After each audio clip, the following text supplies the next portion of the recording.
지금까지는 이상기체에 대해서 우리가 살펴보았고 2절에서는 실제기체에 대해서 살펴보겠습니다. 실제기체, 리얼가스라고 표현하는데 실제기체는 우선 입자 자신의 부피를 무시할 수 없는 경우, 또 입자 간의 상호작용을 무시할 수 없는 경우, 무시할 수 있으면 실제기체, 이상기체, 이런 걸 무시할 수 없으면 실제기체에 해당되어지겠습니다. 그렇다면 이상성에서 어떻게 벗어나느냐 벗어나지 않느냐부터 판단해야 되겠죠. 그러니까 이상성에서 벗어나느냐 벗어나지 않느냐를 판단하는 것을 우리가 압축률 인자 Z로 표현을 합니다. 압축 인자는 어떻게 표현하냐면 RT분의 PVM, 이상기체의 경우에는 PVM은 RT니까 서로 약분되어져서 어떤 값이 나와야 되냐면 1이 나올 것이고, 실제 기체는 1이 아닌 기체, 이러한 기체를 우리가 실제 기체라고 합니다. 그래서 압축률 인자 대 우리가 압력을 도시해보면, 실제 기체에 도시해보면 제일 처음엔 어디서 출발하느냐? 1에서 출발합니다. 그러니까 압력이 매우 낮은 곳에서는 뭐처럼 작동하느냐? 이상기체처럼 작동하다가 압력이 서서히 커지면 우리가 여기서 나오는 두 번째 메탄 기체를 보면 밑으로 내려왔다가 다시 어떤 기점을 통과해서 다시 점점점 Z값이 증가하는 경향을 보이고 있습니다. 자, 이거를 메탄 가스를 기준으로 보면 0에서 벗어났으니까 이 경우는 무슨 기체에 해당되어지냐? 실제 기체, 이쪽도 실제 기체에 해당되어질 것입니다. 이상 기체는 그러니까 얼마에서 출발해야 된다? 0에서 출발해야 된다. 1에서 출발해야 된다. 그래서 이 부분 압력이 대단히 낮은 부분을 보니까 대부분 뭐에서 출발하냐면 2 값을 갖고 있습니다. 그래서 이 압축률 인자를 통해서 우리는 이상성으로부터 벗어났느냐 벗어나지 않았냐를 판단할 수 있는 것입니다.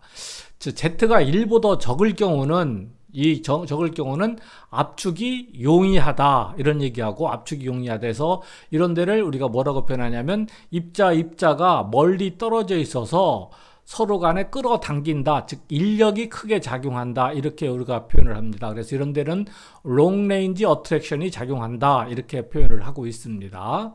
그리고 이때 Z가 1보다 적으니까 요 VM 값이 결과론적으로 이상기체에 비해서, 즉 1몰의 부피가 이상기체에 비해서 작다, 이렇게 큰 몰 부피를 갖는다, 이렇게 우리가 표현을 하는 것이고, 여기보다 큰 경우는 이제 압력이 너무 세지니까 입자와 입자 사이 간격이 매우 좁아져서 이제 여기서는 입자와 입자 사이에 뭐가 작용하느냐?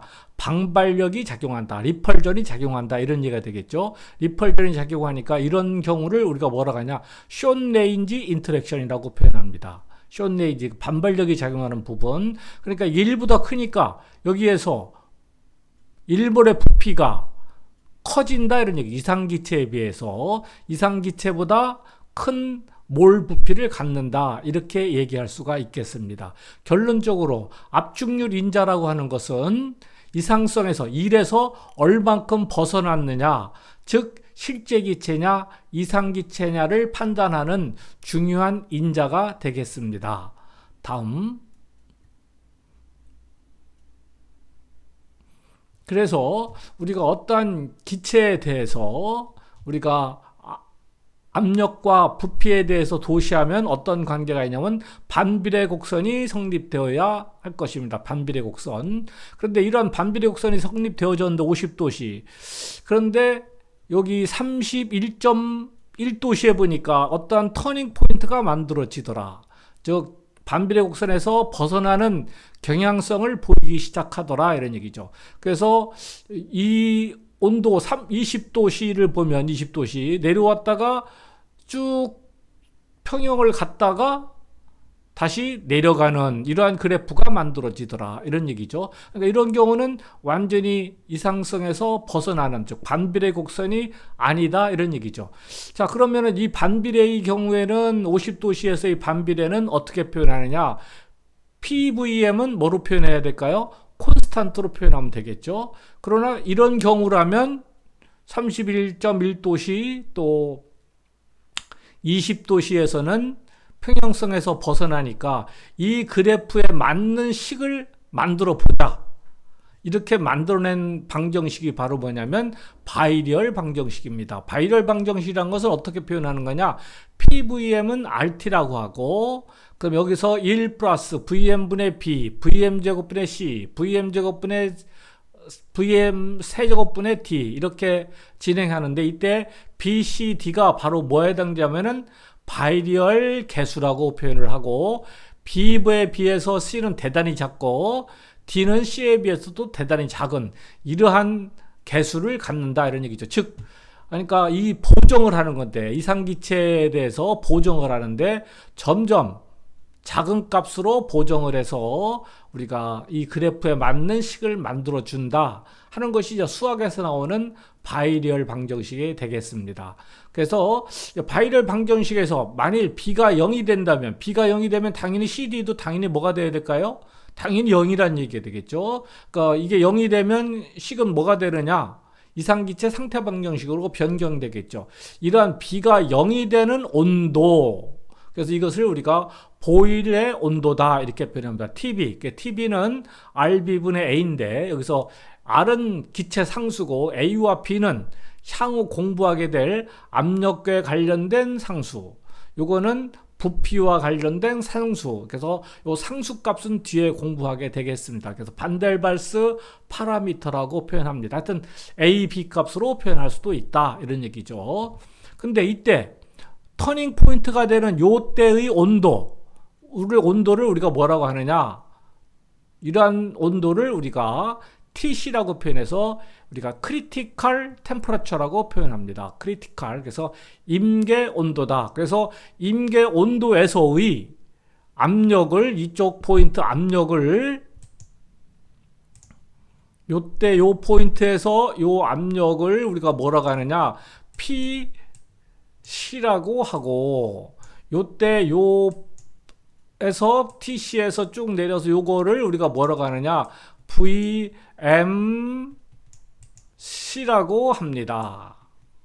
VMC. 그래서 그러니까 임계 온도에서의 압력, 그러면 이건 임계 압력, 이거는 임계 부피라고 표현할 수 있습니다. 자, 그렇다면 이 온도보다 높은 영역에서는 뭐가 된다는 의미냐? 이 50도씨에서는 기체를 아무리 압축한다 하더라도 절대 액체가 만들어지지 않는다 이런 의미죠. 그렇다면 이 20도씨에서는 어떻게 된다는 얘기냐면, 이 기체를 여기에서 이 부근에서부터 우리가 압력을 서서히 낮추어 주면, 압력을 높여주면 쭉 이렇게 진행되겠죠. 이렇게 진행되다가 C까지 갑니다. C까지 가는데 A에서 C까지 가는 이 영역은 어떤 영역이냐? 압력과 부피가 반비례한다 하는 이런 영역이 될 것이고, C에서부터 E까지는 부피만 쭉 줄었어. 압력의 변화는 거의 없이 부피만 일방으로 줄었고, 여기에서 다시 F까지 가는 영역에서는 부피를 조금만 줄이려고 해도 압력은 대단히 많은 압력이 필요하다 이런 부분이 될 겁니다. 그래서 A에서 C까지는 뭐가 우리가 있는 영역이냐면 기체로 존재하는 영역이다. 그래서 반비례가 성립되어진다. 그리고 C에서부터는 뭐냐? C에서 E까지는 뭐가 만들어지는 영역이냐? 그러면 기체가 액체화되는 영역이다 이런 얘기고, E에서부터 F는 전부 다 이제 액체가 만들어졌다. 그러니까 액체의 부피를 줄이기 위해서는 대단히 많은 압력이 필요하다. 이런 영역이 되겠습니다. 그러니까 C는 뭐냐? 액체가 생기기 시작하는 부분, 즉 점이다 이런 얘기죠. 액체가 생기기 시작하는 점. 그래서 여기서부터 액체가 점점 만들어졌다가 여기까지 도달하면, E까지 도달하면 전부 다 액체가 만들어졌다 이런 얘기가 되겠죠. 그럼 D는 뭐냐? D는 액체와 기체가 공존하는 영역이다 이렇게 우리가 표현할 수 있습니다. 그래서 우리가 TC보다 높은 온도에서는 절대 액체가 만들어지지 않는다고 했는데, 그때의 그때의 기체를 우리가 뭐라고 하냐면 슈퍼 플루이드, 슈퍼 크리티컬 플루이드라고 표현합니다. 그러니까 과인계 액체, 이렇게 우리가 플루이드라고 표현합니다. 슈퍼 크리티컬 플루이드라고 우리가 이 영역의 기체를 슈퍼 크리티컬 플루이드 그 유체라고 우리가 표현을 하고 있습니다. 다음 슬라이드. 자, 실제 기체를 가지고 이제 우리가 여러 가지 실제 기체에 적용되는 방정식을 만들어 줄 수 있는데, 다양한 방정식이 실제 기체에 적용하는 다양한 방정식이 있을 수 있습니다. 그 중에서 가장 많이 쓰이는 방정식이 바로 뭐냐면 반데어발스 방정식이라고 합니다. 이 반데어 방정식은 굉장히 단순하게 간단하게 실제 기체에 적용할 수 있는 방정식이기 때문에 이 실제 기체 방정식을 대단히 많이 사용하고 있습니다. 반데어발스는 단순하게 생각했습니다. 즉 뭐냐, P, V는 여기에 nRT다, 이렇게 우리가 표현했었습니다. 이상기체 방정식은 P분의 nRT. 자, 그런데 이상기체에서 크게 두 가지를 생각했습니다. 첫 번째, 입자 자신의 부피는 없다. 그런데 실제 기체는 입자 자신의 부피가 있기 때문에 부피라는 것은 입자들의 활동 공간을 갖다가 우리가 부피라고 했는데, 이 중에서 입자들이 이만큼을 차지한다면 돌아다니는 공간이 어떻게 될까요? 줄어들겠죠. 그러니까 이 입자들이 입자들 자신들이 차지하고 있는 부피만큼을 토탈 부피에서 빼주면 정확한 부피가 될 것이다. 그러니까 여기서 이 부피에서 빼기, 입자들이 차지하고 있는 부피를 빼주면 될 것이다. 이렇게 하나를 생각을 했고, 또 두 번째, 압력이라는 것은 이 입자 알갱이들이 벽에 가서 충돌하는 힘이다, 이렇게 얘기해야 되겠죠. 힘인데 입자와 입자 사이에 상호작용이 존재하면 이 날아가는 힘에 영향을 줄 것이다. 즉 압력에 영향을 줄 것이다. 그래서 반데어발스는 여기에도 보정을 해주자, 어떠한 텀을 보정을 해주자, 이렇게 해서 이것이 바로 뭐다? nRT다. 이렇게 생각한 것이 바로 뭐냐면 반데어발스가 생각한 실제 기체 방정식이 되겠습니다. 그러면 첫 번째, 우선 넌제로 볼륨, 즉 알갱이들의 부피를 배제해주자, 빼주자. 그래서 요거는 우리가 얘기하는 입자들의 활동 공간, 그 다음에 여기 B는 그러니까 1몰의 입자들의 부피 곱하기 몰수, 이렇게 된 거죠. 그러니까 이렇게 빼주면 정확하게 입자들의 활동 공간을 계산할 수 있을 것이다. 자, 그래서 이제 이 부피를 빼주는데, 이제 부피를 빼주는 방법은 두 가지가 있습니다. 첫 번째, 실제 부피, 입자가 차지하고 있는 실제 부피는 3분의 4 파이 R 3승, 즉 입자들이 이거라고 한다면 이거의 반경이 R이 되겠죠. R이니까 요거 3분의 4 파이 R 3승하면 요 입자 한 개의 부피를 차지할 수 있을 것입니다.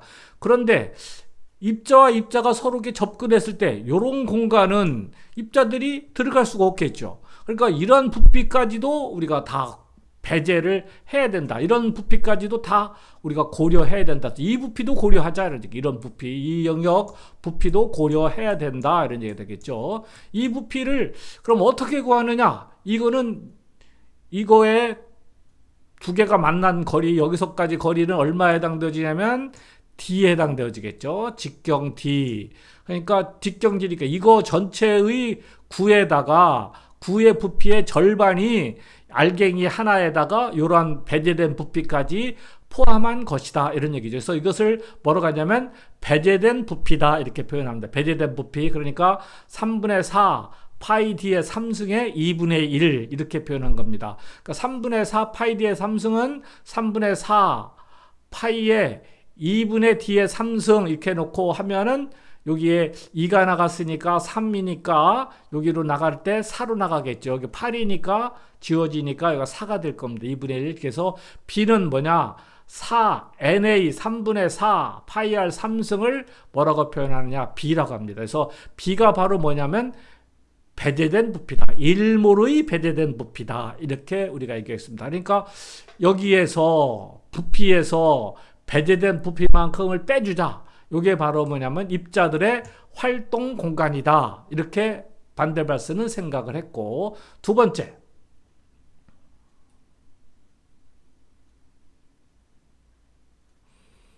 또 입자 간의 상호작용은 압력에 영향을 줄 것이다. 그래서 인터랙션은 어떻게 표현하느냐, 입자와 입자의 상호작용이니까 바로 밀도에 관련되어지겠죠. 밀도로 표현했고, 근데 상호작용이니까 몇 번 써야 되느냐, 두 번 써줘야 되겠습니다. 두 개 서로 상호작용하니까 V분의 N, V분의 N. 그래서 이거 이퀄식을 비례식으로 써주려면 상수를 넣어주면 되겠죠. V의 N의 제곱. 그래서 A는 압력과 관련된 비례상수다, 이런 얘기죠. 그래서 반데발스 파라미터 방정식을 쓰면 P에다가 P 제곱 P 플러스 A의 V제곱 N제곱 이만큼을 더해주고 부피에서 요만큼을 빼준 이 식을 우리가 무슨 방정식이라고 하느냐, 반델바스 방정식이라고 합니다. 이 반델바스 방정식을 P에 대해서 정리하면 V-NB분의 nRT 마이너스 A의 V제곱분의 N제곱으로 표현할 수 있고, 이때 부피를 일몰의 부피로 사용하면 일몰이니까 N은 전부 다 1이 되겠죠. 그래서 VM 마이너스 B분의 RT 마이너스 VM 제곱분의 A, 이런 식으로 이걸 일몰에 대한 압력으로 표현한 것이고, 이거는 N몰에 대해서 표현한 것입니다. 이러한 두 개의 방정식을 이용해서 여기서 A와 B와 VM과 PC, TC와의 관계를 도시해 보면, 즉 임계 부피는 어떻게 되냐, 3B에 해당되어지고 임계 압력은 27B의 제곱분의 A, 임계 온도는 27RB분의 8A, TB는 이미 공부했던 거죠. BR분의 A, 그리고 ZC, Z는 아까 뭐라고 했냐면 압축률 인자라고 했습니다. 임계 상태 하에서의 압축률 인자는 RTC분의 PC의 VMC, 이렇게 해서 각각의 TC, PC, VMC를 넣어주면 결과론적으로 얼마의 값이 나오느냐, 8분의 3이 나오게 되어 있습니다. 그래서 반델바스 방정식을 우리가 만들어 봤고, 또 이 반델 방정식과 관련된 상수와 임계 상수와는 크리티컬 상수와는 어떤 관계가 있는지에 대해서 우리가 살펴봤습니다. 자, 다음 슬라이드. 이번에는 대응 상태의 원리에 대해서 살펴보겠습니다. 대응 상태의 원리란 뭐냐? 우선 이상기체의 경우에는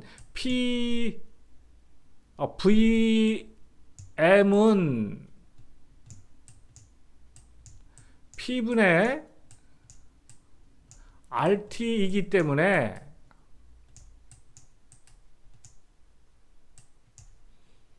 기체의 종류에 상관없이 압력과 온도가 같으면 일몰의 부피는 서로 같다, 이런 얘기죠. 그래서 우리가 앞에서 공부한 것처럼 우리가 1기압 0도씨에서 이런 얘기죠. 1바 0도씨에서 일몰의 기체의 부피는 22.4리터이더라. 즉 기체의 종류에 무관하게 기체가 산소가 됐던 질소가 됐던 압력과 온도가 같으면 일몰의 부피는 같다. 이게 이상기체에서 나온 얘기입니다. 그러나 실제 기체에서는 당연히 달라지겠죠. 아까 여기서 VM에 대해서 식을 정리해보면 P가 달라지고 TC가 달라지니까 이거 분명히 달라질 것입니다.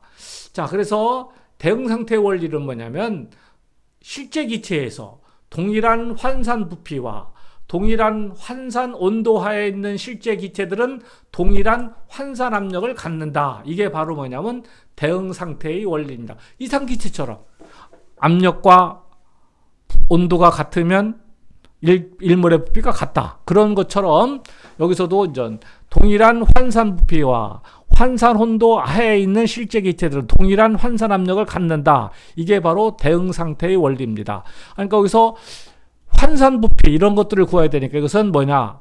P를 PC로 나눠준 거. PC는 임계 압력에 해당되지. 압력을 나눠주면 이것은 임계 환산 압력에 해당되어지고, 부피를 VC로 나눠주면 이거는 환산 부피, 이거는 환산 온도에 해당되어지겠습니다. 그래서 실험을 해봤더니 여기에 보니까 1.0에 대해서 한번 살펴보면 여기에는 여러 가지 기체들이, 요거는 나이트로젠, 그 다음에 요거는 메탄, 프로판, 그 다음에 에탄, 이런 것들이 쭉 같아지게 되더라, 이런 얘기죠. 같은 환산 압력을 갖는다, 이런 얘기가 표현되어지겠습니다. 같은 환산 압력을 갖는다. 즉, 대응 상태의 원리, 실제 기체에서도 동일한 조건을 유도해낼 수 있다. 환산 변수를 사용하면 이렇게 표현하는 것이 대응 상태의 원리에 해당되어지겠습니다. 자, 이제 마지막으로 이 1장을 전부 다 마쳤습니다. 그래서 리포트를 제출해야 됩니다. 이 리포트는 저한테 제출하시면 안 되고, 사이버 강좌에 거기에 제출을 하면 제가 거기로부터 받아가지고 리포트를, 제가 학생들의 리포트를 확인하고 점수에 반영하겠습니다. 그래서 뒤에 1장 뒤에 문제가 나오는, 연습 문제가 나오는데, 연습 문제 2A에 4A, 13A, 1A에 6, 그 다음에 1B 4A, 1B 7A, 그 다음에 1C 1A, 1C 2B, 4A, 7A. 그래서 토탈 문제가 하나, 둘, 셋, 넷, 다섯, 여섯, 일곱, 여덟, 아홉 문제를 여러분들이 풀어서 이거는 사이버 강좌에 제출을 하면 됩니다. 그러면 내가 거기서부터 수렴해서 여러분들 성적에 반영하도록 하겠습니다. 이렇게 해서 1장을 끝나고 다음 시간부터는 2장에 대해서 공부하겠습니다. 이상입니다.